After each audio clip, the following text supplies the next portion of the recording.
Los tres tiempos del Edipo 2. Les hablo de la metáfora paterna. Espero que se hayan dado cuenta de que les estoy hablando del complejo de castración. No porque les hable de la metáfora paterna, les estoy hablando del Edipo. Si mi discurso estuviera centrado en el Edipo, ello supondría una enorme cantidad de cuestiones y no puedo decirlo todo al mismo tiempo. El esquema que les traje la última vez reúne lo que he tratado de hacerles entender bajo el título de los tres tiempos del complejo de Edipo.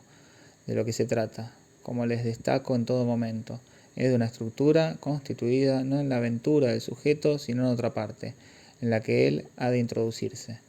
Otros pueden interesarse también en ella a títulos diversos. Los psicólogos que proyectan las relaciones individuales en el campo interhumano o interpsicológico o social en las tensiones de grupos, que traten de inscribir esto en sus esquemas si pueden. De la misma forma, los sociólogos deberán tener muy en cuenta relaciones estructurales que constituyen este punto nuestra común medida, por la simple razón de que esta es la raíz última. La propiedad existencia del complejo de Edipo es socialmente injustificable, quiero decir, no puede fundarse en ninguna finalidad social, en cuanto a nosotros estamos en posición de ver cómo se ha de introducir un sujeto en esa relación que es la del complejo de Edipo, que no se introduce sin que en ello desempeñe un papel de primerísimo orden el órgano sexual masculino. No me lo inventé yo. Este es el centro, eje, objeto de todo lo que se relaciona con aquel orden de acontecimientos, muy confusos y muy mal discernidos, que llaman el complejo de castración. Pero aún así, se sigue hablando de ello en tales términos que es asombroso que no produzcan más insatisfacción en el público. Por mi parte, en esta especie de fulminación psicoanalítica a la que aquí me dedico, intento darles una letra que no se enturbie, o sea, distinguir mediante conceptos los diversos niveles de lo que está en juego en el complejo de castración. Hay que hacerlo intervenir tanto en una perversión que llamaré primaria en el plano imaginario, como en una perversión de la que tal vez hablaremos hoy un poco más, y que está íntimamente vinculada con la terminación del complejo de Edipo, a saber, la homosexualidad. Para tratar de ver claro, retomaré, porque es algo bastante nuevo, la forma en que les articulé la última vez el complejo de Edipo, centrado en el fenómeno vinculado con la función particular de objeto que en él desempeña el órgano sexual masculino. Tras rehacer estos pasos, para ilustrarlos bien, les mostraré, tal como se lo había anunciado, que esto aporta algunas luces sobre los fenómenos, bien conocidos, pero mal situados de la homosexualidad. En los esquemas que les propongo y que están extraídos del jugo de la experiencia, trato de establecer tiempos. No son por fuerza tiempos cronológicos, pero no importa, porque también los tiempos lógicos pueden desarrollarse solo en una determinada sucesión. Tienen ustedes, por lo tanto, en un primer tiempo, como les dije, la relación del niño no con la madre, como se suele decir, sino con el deseo de la madre. Es un deseo de deseo. Como he podido comprobar, no era una fórmula tan usual, y algunos tenían cierta dificultad para hacerse a la idea de que es distinto desear algo que desear el deseo de un sujeto. Lo que hay que entender es que este deseo de deseo implica estar en relación con el objeto primordial que es la madre, en efecto, y haberla constituido de tal forma que su deseo pueda ser deseado por otro deseo, en particular el del niño. ¿Dónde se sitúa la dialéctica de esta primera etapa? En ella el niño está particularmente aislado, desprovisto de todo lo que no sea el deseo de aquel otro, que él ya ha constituido como el otro que puede estar presente o ausente. Tratemos de precisar muy bien cuál es la relación del niño con lo que está en juego, a saber, el objeto del deseo de la madre. Lo que se ha de franquear es esto. D, a saber, el deseo de la madre, el deseo deseado por el niño. D, se trata de saber cómo podrá alcanzar dicho objeto, dado que está constituido de forma infinitamente más elaborada en la madre, quien va algo más adelantada en la existencia que el niño. Este objeto hemos planteado que es el falo. Como eje de toda dialéctica subjetiva, se trata del falo en cuanto deseado por la madre, desde el punto de vista de la estructura. Hay diversos estados distintos de la relación de la madre con el falo. Este desempeña un papel primordial en la estructuración subjetiva de la madre. Puede estar en diferentes estados como objeto. Incluso es esto lo que dará lugar a toda la complicación subsiguiente. Pero, por ahora, nos conformaremos con tomarlo tal cual, porque consideramos que solo se puede introducir orden y una perspectiva adecuada en todo lo que es fenómeno analítico partiendo de la estructura y de la circulación significantes. Si nuestros puntos de referencia son siempre estables y seguros, es porque son estructurales, porque están vinculados a las vías de construcciones significantes. Esto es lo que nos sirve de guía y por eso no tenemos que preocuparnos aquí por lo que es el falo para una madre efectiva en un caso determinado. Sin duda, aquí hay que diferenciar algunas cosas, ya lo retomaremos. Si nos fiamos simplemente de nuestro esquemita habitual, el falo se sitúa aquí, es un objeto metonímico. En el significante podemos conformarnos con situarlo así. Es un objeto metonímico. Debido a la existencia de la cadena significante, circulará, de todas formas, como la sortija, por todas partes en el significado, y es en el significado lo que resulta de ser la existencia del significante. La experiencia nos enseña que este significante adquiere para el sujeto un papel principal, el de un objeto universal. Esto es lo sorprendente, desde luego. Esto es lo que escandaliza a quienes quisieran que la situación en lo referente al objeto sexual fuese simétrica para ambos sexos. Así como el hombre ha de descubrir y luego adaptar a una serie de aventuras el uso de su instrumento, lo mismo debería ocurrirle a la mujer, a saber, que el cumus estuviera en el centro de toda su dialéctica. No es así en absoluto, y esto es precisamente lo que descubrió el análisis. Es la mejor sanción de que hay un campo que es el campo del análisis, distinto del campo del desarrollo instintivo, más o menos vigoroso, y en conjunto superpuesto a la anatomía, es decir, a la existencia real de los individuos. ¿Cómo concebir que el niño que desea ser el objeto del deseo de su madre consiga satisfacerse? Evidentemente no tiene otra forma de hacerlo más que ocupar el lugar del objeto de su deseo. El más allá de la madre, el mensaje, el deseo, el objeto, el yo-ge. ¿Qué quiere decir esto? He aquí al niño en N. En diversas ocasiones ya hemos tenido que representarlo mediante la relación de su demanda con la existencia de la articulación significante propiamente dicha, que no está solo en él, la que se encuentra. En el punto marcado yo-ge todavía no hay nada, al menos en principio. La constitución del sujeto como yo-ge del discurso no está forzosamente diferenciada todavía, aunque esté implicada desde la primera modulación significante. No es obligatorio que el yo se designe en cuanto tal en el discurso para que pueda ser su soporte. En una interjección, en un orden, ven, hay un yo, pero latente. Podríamos expresarlo poniendo solo una línea punteada entre D y yo-G. De la misma forma, el objeto metonímico enfrente todavía no está constituido para el niño. En D surge el deseo esperado de la madre. Enfrente se sitúa lo que será el resultado del encuentro de la llamada del niño con la existencia de la madre como otra, a saber, un mensaje. ¿Qué se necesita para que el niño llegue a coincidir con el objeto del deseo de la madre? Que ya podemos representar en este nivel como lo que está inmediatamente a su alcance. Empecemos poniendo en línea punteada, pero por razones distintas, porque esto le resulta completamente inaccesible, lo que está más allá de la madre.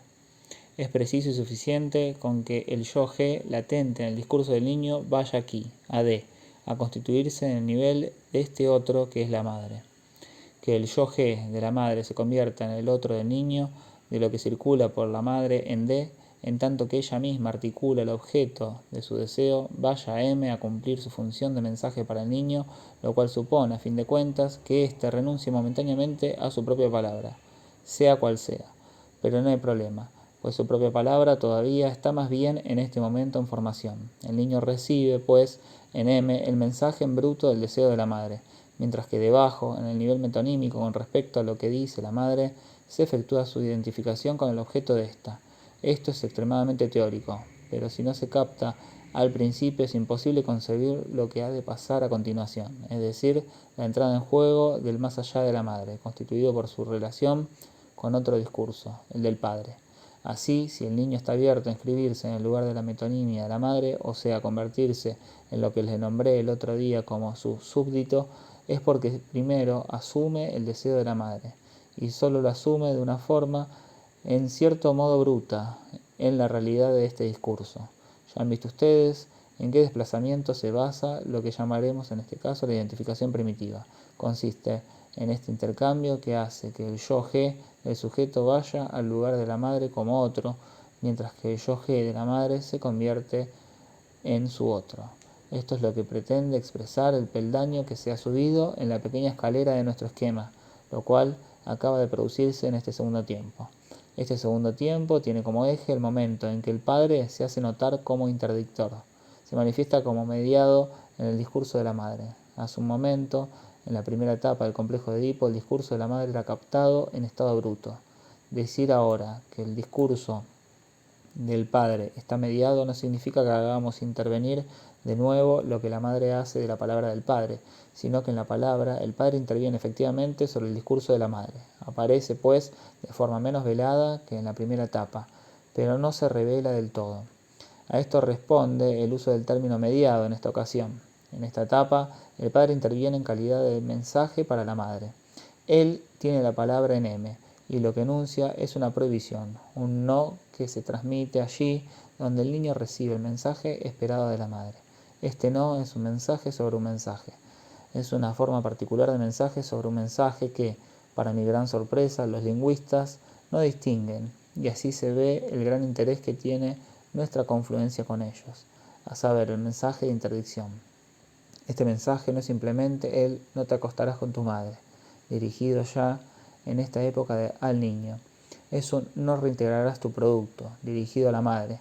Son también todas las formas bien conocidas de lo que se llama el instinto maternal, las que tropiezan aquí con un obstáculo. En efecto, la forma primitiva del instinto maternal, como todo el mundo sabe, se manifiesta en algunos animales, tal vez aún más que en los hombres, mediante la reintegración oral, como decimos elegantemente, de lo que salió por otro sitio. Esta prohibición llega como tal hasta A, donde el padre se manifiesta en cuanto otro. En consecuencia, el niño resulta profundamente cuestionado, conmovido en su posición de súbdito. Potencialidad o virtualidad, a fin de cuentas, saludable, en otros términos, si el círculo no se cierra completamente en torno al niño y éste no se convierte pura y simplemente en el objeto del deseo de la madre, es en la medida en que el objeto del deseo de la madre está afectado por la interdicción paterna. El proceso hubiera podido detenerse en la primera etapa, dado que la relación del niño con la madre supone una triplicidad implícita, pues no es ella lo que él desea, sino su deseo.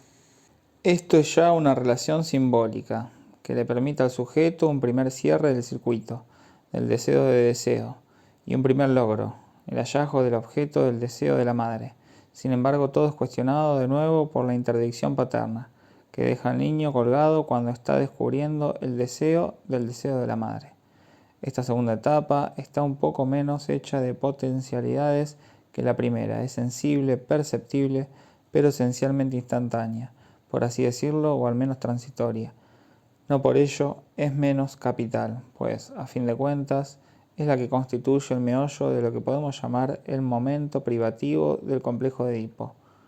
Si puede establecerse la tercera relación, la etapa siguiente, que es fecunda, es porque el niño es desalojado y por su bien de aquella posición ideal con la que él y la madre podrían satisfacerse, en la cual él cumple la función de ser su objeto metonímico. En efecto, entonces se convierte en otra cosa, pues esta etapa supone aquella identificación con el padre de la que les hablé la última vez, y el título virtual para tener lo que el padre tiene. Si la última vez les hice un rápido bosquejo de los 3 tiempos del Edipo, es para no tener que repetirlo hoy, o más exactamente para disponer de todo el tiempo para examinarlo hoy paso a paso.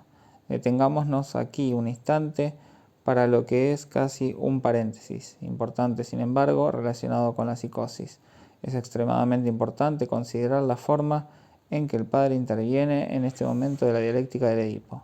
Lo verán todo más claro en el artículo que he entregado para el próximo número de la revista La Psychanalyse, que presenta un resumen de lo que dije el año en el que hablamos de las estructuras freudianas de la psicosis.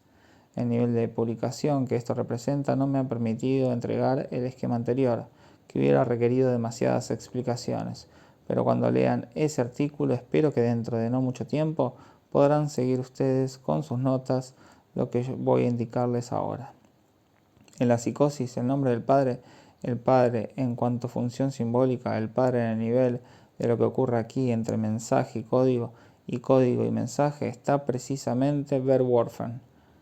Por esta razón, aquí no está lo que he representado con líneas punteadas, a saber, aquello con lo que el padre interviene en cuanto a ley. Está la intervención en bruto del mensaje no sobre el mensaje de la madre al niño. Este mensaje, como mensaje en bruto, es también fuente de un código que está más allá de la madre. Ello es perfectamente localizable en este esquema de conducción de los significantes. Si nos remitimos al caso del presidente Schreber, ante el requerimiento, en un momento vital esencial de hacer responder al nombre del Padre en su lugar, es decir, allí donde no puede responder porque nunca ha llegado a estar, ve surgir en su lugar esta estructura. Dicha estructura se realiza mediante la intervención masiva, real, del padre más allá de la madre. Al no apoyarse ésta en el absoluto como promotor de la ley, de ello resulta que en el punto principal, fecundo de su psicosis, el presidente Schreber, ¿qué es lo que oye? Con toda exactitud, dos tipos fundamentales de alucinaciones que nunca encontramos aisladas de esta forma en los manuales clásicos. Para entender algo de la alucinación, más vale leer la obra excepcional de un psicótico como la del presidente Schreber, que leer a los mejores autores psiquiatras que han abordado el problema de la alucinación, con la famosa escala escolar aprendida en clase de filosofía bien preparada en su bolsillo. Sensación, percepción, percepción sin objeto y otras pamplinas. El propio presidente Schreber distingue muy bien dos órdenes de cosas. En primer lugar, están las voces que hablan de la lengua fundamental, cuya característica es que le enseñan al sujeto el código mediante esa misma palabra. Los mensajes que reciben en lengua fundamental, hechos de palabras que, neológicas o no, a su manera siempre lo son, consisten en enseñar al sujeto lo que ellas mismas son en un nuevo código. Ese que le repite literalmente un nuevo mundo, un universo significante. En otros términos, una primera serie de alucinaciones sobre un neocódigo que se presenta como proveniente del otro. Es lo más terriblemente alucinatorio que hay. Por otra parte, hay otra forma del mensaje, el mensaje interrumpido. Recordarán ustedes aquellos pequeños pedazos de frases, especialmente a de, ahora quiero, etc., son inicios de órdenes y en algunos casos verdaderos principios. Acabar una cosa cuando se ha empezado, y así sucesivamente. En resumen, estos mensajes se presentan como puros mensajes, órdenes u órdenes interrumpidas, como puras fuerzas de inducción en el sujeto y son perfectamente localizables en ambos lugares, mensaje y código disociados. He aquí a qué se reduce la intervención del discurso del padre cuando desde el origen está abolido, cuando nunca se ha integrado a la vida del sujeto lo que constituye la coherencia del discurso, a saber la autosanción mediante la cual, al terminar su discurso, el padre vuelve a él y lo sanciona como ley. Ahora pasemos a la etapa siguiente del complejo de Edipo que supone, en las condiciones normales, que el padre intervenga. Así lo dijimos la última vez. En tanto que él lo tiene, interviene en este nivel para dar lo que está en juego en la privación fálica, término central de la evolución del Edipo y de sus tres tiempos. Se manifiesta efectivamente en el acto del don. Ya no es en las idas y venidas de la madre donde está presente, por lo tanto todavía medio velado, sino que se pone de manifiesto en su propio discurso. En cierto modo, el mensaje del padre se convierte en el mensaje de la madre, en tanto que ahora permite y autoriza. Mi esquema de la última vez solo quiere decir esto, que este mensaje del padre, al encarnarse, puede producir la subida de un nivel en el esquema, y así el sujeto puede recibir del mensaje del padre lo que había tratado de recibir del mensaje de la madre, por mediación del don o del permiso concedido a la madre. Obtiene a fin de cuentas esto, se le permite tener un pene para más adelante. He aquí lo que realiza efectivamente la fase del declive del Edipo. Tiene verdaderamente, lo dijimos la última vez, el título en el bolsillo. Por recordar una cita histórica y divertida, una mujer cuyo marido quería estar seguro de su fidelidad, le había certificado por escrito que le era fiel. Y luego se prodigó por todo el mundo diciendo, bonito billete tiene la Chartres.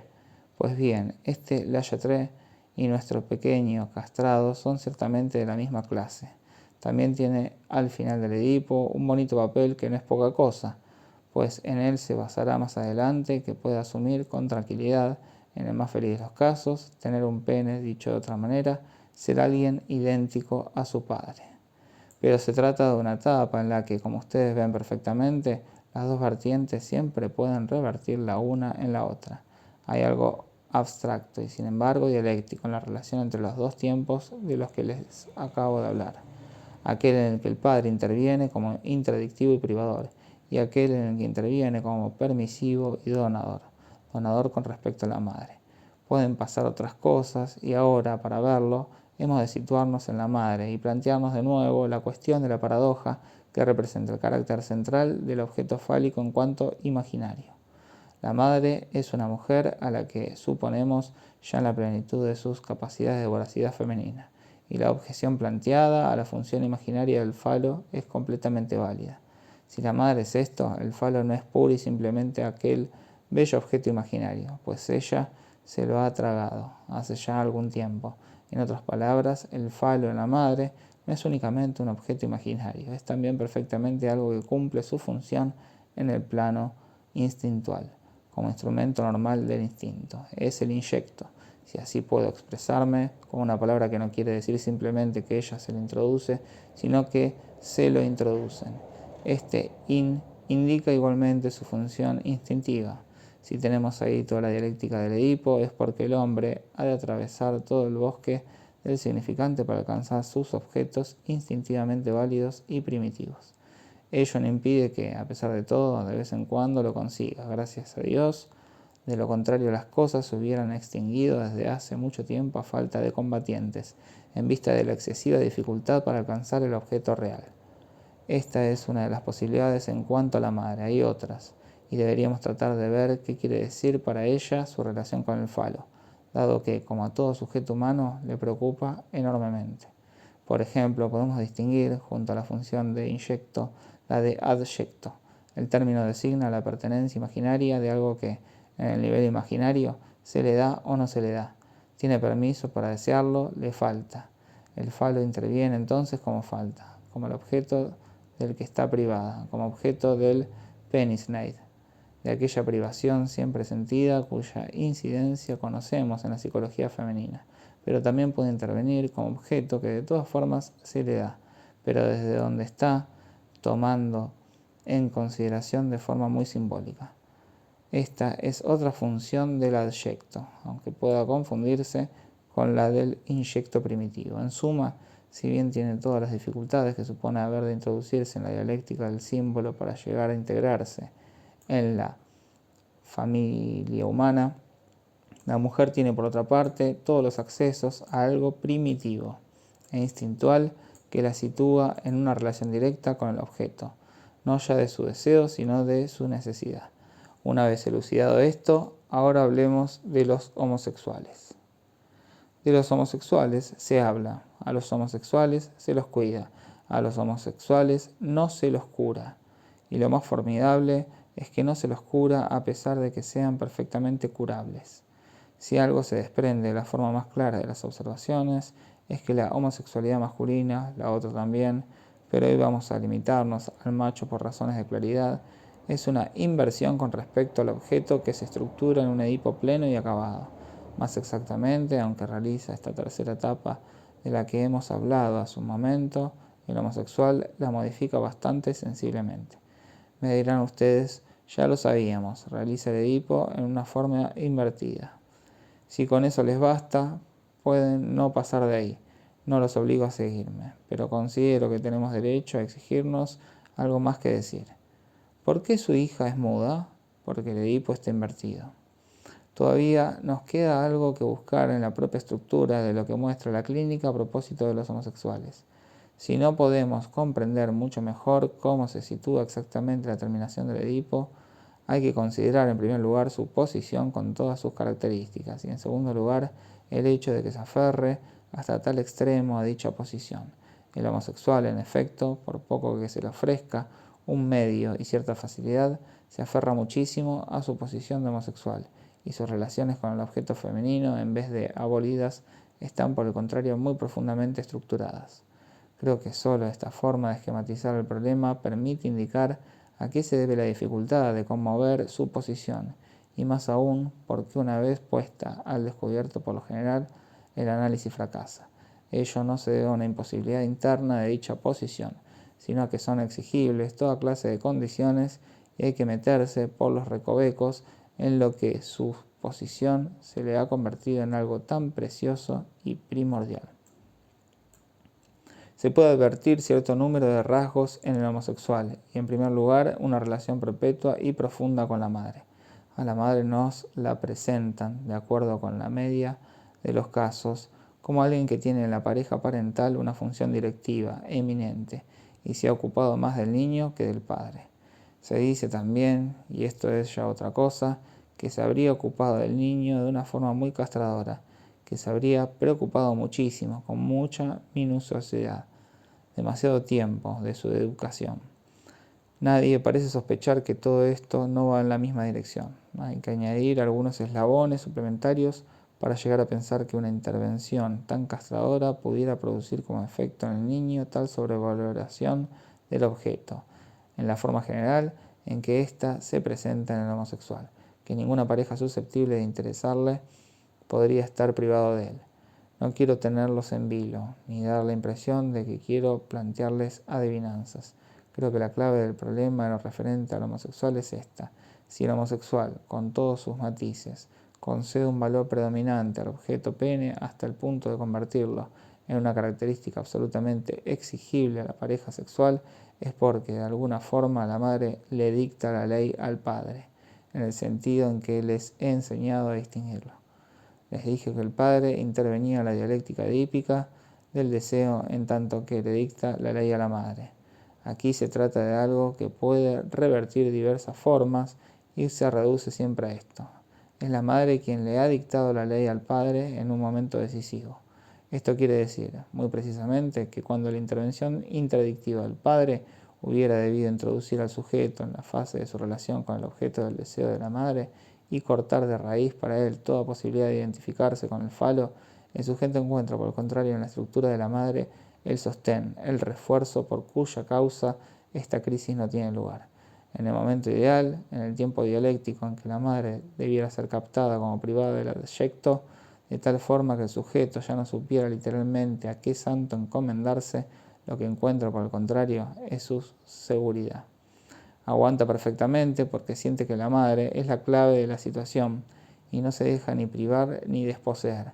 En otras palabras, el padre puede decir lo que le parezca, pero a ella no le da frío ni calor. Por lo tanto, esto no significa que el padre no haya entrado en juego. Freud, ya hace mucho tiempo, por favor, remítanse a 3 ensayos por una teoría sexual, dijo que no era infrecuente y no se expresa así por casualidad.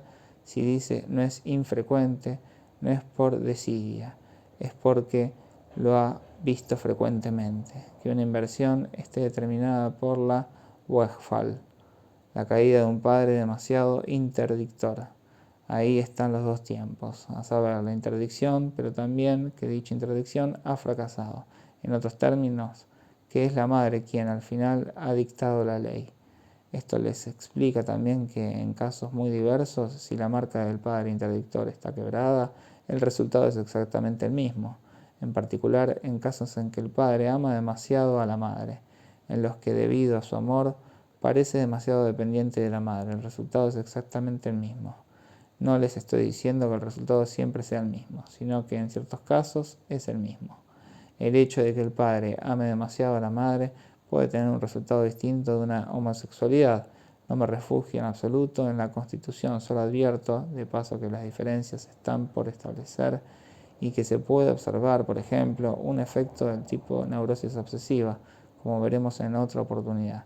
De momento subrayo simplemente que causas distintas pueden tener un efecto común. O sea, en casos en los que el padre está demasiado enamorado de la madre, se encuentra, de hecho, en la misma posición de alguien a quien la madre le dicta la ley. Hay también casos, el interés de esta perspectiva es que reúne casos distintos en los que el padre, como lo manifiesta el sujeto, siempre permaneció como un personaje muy distante cuyos mensajes no llegaban sino a través de la madre. Pero el análisis demuestra que en realidad está lejos de estar ausente, en particular detrás de la relación tensional con la madre, muy a menudo marcada por toda clase de acusaciones, de quejas, de manifestaciones agresivas, como se suele decir, que constituye el texto del análisis de un homosexual, se descubre de la forma más clara la presencia del padre como rival, de ningún modo en el sentido del Edipo invertido, sino del Edipo normal. En este caso, suelen conformarse con decir que la agresividad contra el padre ha sido transferida a la madre, lo cual no es del todo claro, pero al menos tiene la ventaja de ajustarse a los hechos. Lo que se trata de saber es por qué es así. Es así porque en la posición crítica, en la que el padre era efectivamente una amenaza para él, el niño encontró una solución, la consistente en la identificación representada por la homología de estos dos triángulos. El sujeto consideró que la buena forma de aguantar era identificarse con la madre, porque la madre, por su parte, no se dejaba conmover, de manera que se encontrará en la posición de la madre, definida de esta forma. Por otra parte, cuando se encuentra frente a una pareja que es el sustituto del personaje paterno, lo que da de hacer, como se manifiesta frecuentemente en los fantasmas y en los sueños de los homosexuales, es desarmarlo, someterlo, incluso de una forma del todo clara en algunos casos, dejarlo incapaz al personaje sustituto del padre de lucirse delante de una mujer o mujeres. Por otra parte, la exigencia del homosexual de encontrar en su pareja el órgano peniano corresponde precisamente a que, en la posición primitiva, la ocupada por la madre que le dicta la ley al padre, lo que es cuestionado, no resuelto, sino cuestionado, es saber si en verdad el padre tiene o no, y esto es exactamente lo que le pregunta el homosexual a su pareja antes que ninguna otra cosa y de una forma predominante con respecto a cualquier otra cosa. Después ya veremos qué se habrá de hacer con eso, pero antes a demostrar que tiene. Incluso iré más lejos, hasta indicarles en qué consiste el valor de dependencia que representa para el niño el amor excesivo del padre por la madre. Ustedes recuerdan, espero, la fórmula que elegí para ustedes, a saber, que amar es siempre dar lo que no se tiene, no dar lo que se tiene. No voy a repetir las razones por las cuales les di esta fórmula, pero denla por segura y tómenla como una fórmula clave, como una pequeña rampa que, con solo tocarla, les llevará al piso correcto aunque no entiendan nada. Es mucho mejor que no entiendan nada. Amar es dar a alguien que tiene o no tiene lo que está en juego. Pero sin lugar a dudas, es dar lo que no se tiene. Por el contrario, dar es también dar, pero es dar lo que se tiene. Esta es toda la diferencia. En todos los casos, si el padre se muestra verdaderamente amoroso para con la madre, se sospecha que no tiene. Y así es como entra en juego el mecanismo.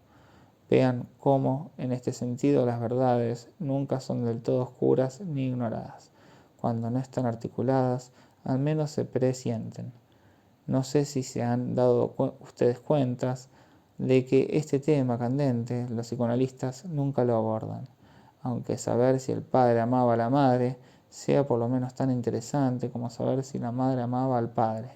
Se suele plantear siempre la cuestión en esta dirección. El niño tuvo una madre fálica, castradora y todo lo que quieran. Tenía con respecto al padre una actitud autoritaria, carente de amor, de respeto, etc. Pero es muy curioso ver que nunca destacamos la relación del padre con la madre. No sabemos muy bien qué pensar de esto, y no nos parece posible, en resumidas cuentas, decir algo demasiado normativo. Después de todo, dejamos de lado muy cuidadosamente, al menos hasta hoy, este aspecto del problema que con toda probabilidad habré de volver a considerar. Otra consecuencia, hay algo que se manifiesta también con mucha frecuencia y que no es una de las menores paradojas del análisis de los homosexuales. De entrada, parece bien paradójico con respecto a la exigencia de un pene en la pareja que tengan pánico de ver el órgano de la mujer, porque, nos dicen, eso les sugiere ideas de castración. Quizás sea cierto, pero no tal como se piensa, pues si algo lo frena ante el órgano femenino es precisamente la suposición, en muchos casos, de que ha ingerido el falo del padre, y lo temido en la penetración es precisamente el encuentro con dicho falo. Algunos sueños, les citaré algunos, perfectamente registrados en la literatura y que se encuentran también en mi práctica, ponen de manifiesto de la forma más clara que lo que emerge con ocasión del encuentro posible con una vagina femenina es un falo que se desarrolla y que se representa algo insuperable. Y frente a esto el sujeto no solo ha de detenerse, sino que se ve invadido por toda clase de temores. Esto le da al temor a la vagina un sentido muy distinto del que se ha considerado bajo la rúbrica de la vagina dentada, que también existe. Es la vagina dentada porque contiene el falo hostil, el falo paterno, el falo al mismo tiempo fantasmático y absorbido por la madre, cuyo verdadero poder posee ella en el órgano femenino. Esto articula suficientemente toda la complejidad de las relaciones del homosexual. Es una situación estable, no dual en absoluto, una situación llena de seguridad, una situación con 3 pies, precisamente porque siempre se ha considerado como una relación dual y nunca se entra en el laberinto de las posiciones del homosexual. Por culpa del analista, la situación nunca llega a ser enteramente elucidada. Aunque tenga las relaciones más estrechas con la madre, la situación solo tiene su importancia en relación con el padre.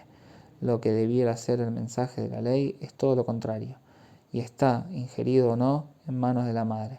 La madre tiene la clave, pero de una forma mucho más compleja que la implicada en la noción global, y tosca de que es una madre provista de falo.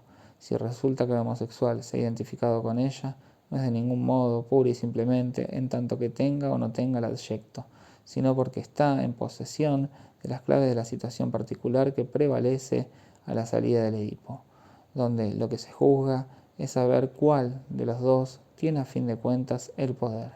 No cualquier poder, sino muy precisamente el poder del amor. Los vínculos complejos de la edificación del Edipo, tal como les son presentados aquí, les permiten comprender cómo la relación con el poder de la ley repercute metafóricamente en la relación con el objeto fantasmático que es el falo, como objeto con el que debe producirse en un momento dado la identificación del sujeto. La próxima vez desarrollaré un breve comentario anexo de lo que se ha llamado los estados de pasividad del falo. El término es de Lowenstein, para explicar ciertos trastornos de la potencia sexual. Esto se inserta aquí demasiado naturalmente como para que no lo haga. Luego les mostraré cómo, a través de los distintos avatares del mismo objeto, desde el principio, o sea, desde su función como objeto imaginario de la madre hasta el momento en que es asumido por el sujeto, podemos esbozar la clasificación general y definitiva de las diferentes formas en que interviene. Esto es lo que haremos dentro de 8 días. El día siguiente, antes de dejarlos durante 3 semanas, concluiremos con la relación del sujeto con el falo, de una forma que tal vez les interesará menos directamente, pero que a mí me importa mucho. En efecto, terminé mi último trimestre con lo que les planteé sobre la comedia. Cuando les dije que lo esencial de la comedia era el momento en que el sujeto consideraba todo el asunto dialéctica en mano y decía, después de todo este asunto dramático, la tragedia, los conflictos entre el padre y la madre, nada de eso vale tanto como el amor, así que ahora divirtámonos, entremos en la orgía, hagamos cesar todos esos conflictos. De cualquier forma, todo esto está hecho para el hombre. Esto no se lo han acabado ustedes de tragar. Me causó mucho asombro haber sorprendido e incluso escandalizado a algunas personas. Voy a hacerles una confidencia. Eso está en Hegel. De todas formas, voy a plantear cosas nuevas sobre el tema, algo que me parece mucho más demostrativo que todo lo que se ha podido elaborar sobre los diversos fenómenos del ingenio. Es que, por este camino, se encuentra una sorprendente confirmación de lo que estamos planteando, a saber, el carácter crucial para el sujeto y para su desarrollo de la identificación imaginaria con el falo. Les doy cita, pues, el último día de este periodo para mostrarles hasta qué punto esto es aplicable, hasta qué punto es demostrativo, hasta qué punto es sensacional, para proporcionar una clave, un término único, una explicación unívoca de la función de la comedia. 29 de enero de 1958.